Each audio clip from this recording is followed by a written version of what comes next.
Hey, good morning, everybody. Matt Dolan here with Remax City. Just thought I'd hop on bright and early on this Saturday morning while I have a second to breathe. Baby is sleeping, and it was a bit of a crazy week, but lots of news being released this week, provincially and federally.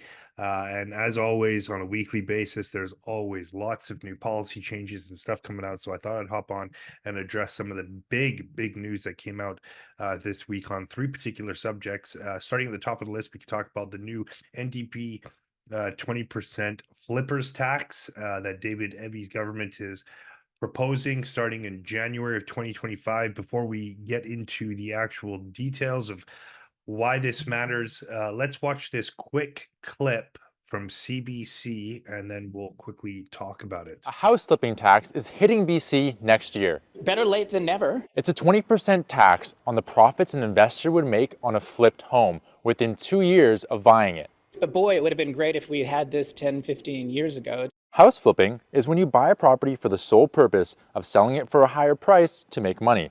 I think it's a great idea to protect people who want to buy a house and stay here and use the house because we already have like a shortage of housing here. So I don't know, I'm all for it. But if you're flipping in under a year, then you're just extracting profit from it. People need to live here. Profiteering on housing is where you live. It's not a way. It's not an investment. Okay, so as we can see through that short clip there, that there's this belief that putting a sticking it to flippers who are coming into the market and they're buying up properties and they're just selling them at huge profits and they don't want them as homes. That this is a real issue and this is what's driving prices out of control. Now I understand that there is a huge issue with pricing and that we do have a complete affordability crisis, but this is we're going to go on to what I believe is the real issue. It's not even what I believe, it is what the real issue, which is really, it comes down to immigration and how many people are entering the country and how many homes we are building. As long as we have a million plus people coming into the country, and we're going to have this issue if the at the best of times we're building 250,000 homes, where do we put the other 750,000 people? So if we continue on this path of mass immigration, as much as it's great and it's great to have, international people coming into the country and contributing to the economy, it's going to be a complete disaster for the housing. And this is what we've been seeing for years now.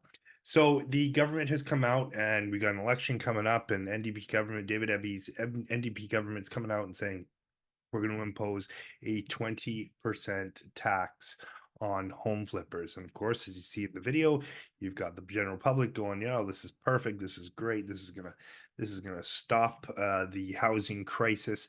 But that just not what the numbers tell us. That's not what the statistics tell us.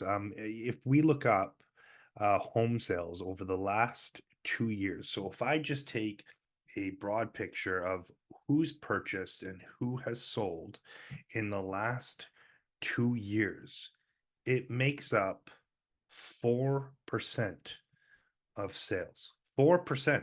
These are the flippers, and that's based on 24 months. Never mind people who are doing it in 1 year, 6 months, coming in, dusting it up, making it look great, reselling it at a profit, which another issue we'll talk about. This is over a 2-year spread. People who come in, they purchase a property, and then they sell it within 24 months. That makes up 4% of the market. And of that 4%, you also have to take into consideration how many of those are people coming for jobs and job relocations. How many of those are divorce situations? I mean, statistics show just with divorce rates alone, we're looking at 40 to 50% of couples who divorce. And one of the first things couples do when they get married is they purchase a home. So, how much of that 4% is job relocations and divorce? 40%, 50%? I mean, I don't know the statistic on that, but if you can just take a wild guess, it breaks that 4% down even further. So, while this is a great talking bit for votes, it's not solving anything, just statistically showing the numbers. This doesn't help anything. So again, if we've got this immigration policy where we're going to be immigrating over 1 million people and we're only building at the best of times, not right now because of interest rates, it doesn't make building feasible, but at the best of times, we're building 250,000 homes per year. Housing prices will continue to go up. Now, to address that topic, the federal government is coming out and they're implementing a slash to permits on international student visas. So that's an interesting thing. That might be something that's worth looking at. This actually might be a tangible where we actually see tangible results in some of the housing crisis. So basically, what they're saying is that federally across Canada, we're going to allow 360,000 student permits for international students, and of that 360,000, BC is going to allow 86,000 student permits. And of that 86,000, the statistic shows that 53% will be to public schooling systems, so UBCs, your universities, your big public universities, and 40% of that will go to private education centers. Now, private education centers are probably the ones that are the major concern here, and they're under a bit of scrutiny, and they're going to be regulated harder. Part of this policy is that the private sector education systems will be under a watchful eye, so to say. So these are the you're driving down the street, you've for sure all seen them. You probably wondered what is being taught there. When you're driving down the street, especially in Vancouver, you see it, but you see it across on top of strip malls, and you see them you see them in little strip malls everywhere. Come get a diploma here, education here. So these are little private schools. I don't know what sort of a diploma you're getting, but they're mass immigrating people to get these education diplomas. And the problem is that it's been shown that these private little schools that you see on top of the strip malls and in strip malls, that they'll have a handful of teachers and hundreds of students. So basically, the workaround on this immigration to get people into the country is to go through these private little education centers. And I'm not going to say that all of them are terrible. That's probably not true. I'm sure there's a good chunk of them are great, and you get your diploma from them. But we've all seen driving on the street, like who's actually going to that education center and getting some sort of certificate that would stand in a job interview moving forward. I mean, realistically, unless you're coming from a lot of the public schooling systems, Douglas colleges, the universities, SFU, UBC, another public schooling system, chances are you're not getting a diploma that's worth much, but you are getting immigration into the country. And so this has become a bit of an issue. It's good to see federally that they're going to take a stance on this and do something about that, because I think this addresses the bigger picture of what we're all thinking. It's not the flippers who are coming in and buying a property, fixing it up in the next 2 years and selling it. And since when did we become a society where we're going to start disciplining people or disciplining or reprimanding people who have got a skilled trade? I mean, people who flip homes and are making profit, you've got to have that's a skill. Like any job, that's a skill. The days of buying a property, hiring contractors to come in, fixing a place up, turning around and selling it, that doesn't exist. That's impossible to do. You've got to know what you're doing. So what happened?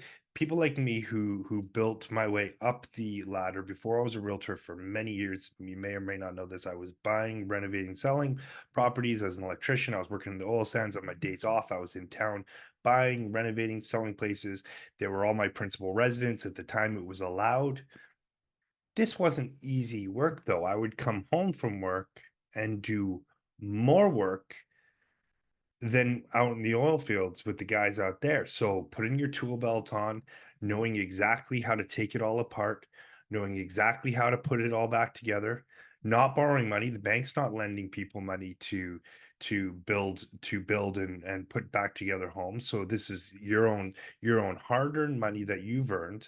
and you're putting it down on the line, and you're the one gambling it to make sure, and you're the one putting in the sweat equity to rebuild something and make it look nice. And at the end of the day, you've taken an old, ugly home that was on the market that nobody wanted in the first place. I mean, literally all the places I was buying were homes that were sitting on the market for months. Nobody's getting a great deal if something comes to market and you buy it the first week. You're taking the homes that nobody wants to touch that have been sitting on the market for months, and you broker a deal to get this piece of junk that needs putting back together. You get a bit of a deal on it because you know what I know what my costs are to go in and fix this place up.